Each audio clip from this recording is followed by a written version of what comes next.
Do you know ChatGPT charges you for the punctuation in your messages? And this is because of token-based billing model that they have. And that's amazing for business. Let us start by understanding what is token.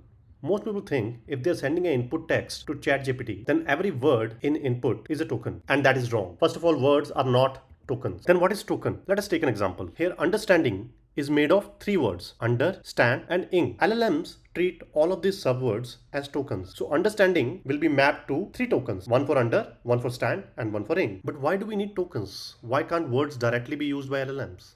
Let us understand this with an example. Suppose we have three words: player, played, and playing. When these are given as input to ChatGPT, it converts it into base words. So this makes it easier for ChatGPT to find out that these words are related and easy for it to find a relationship with other words in the sentence. This reduces the need for memory and processing power and makes the algorithm more efficient. Let's take another example. Each word is converted into one or more tokens. So if you notice here, exclamation mark is converted into a token and amazing is broken into two tokens. But should it matter to you? Yes. So depending on how complicated words you use or how much punctuation you are using in your messages, you will be billed.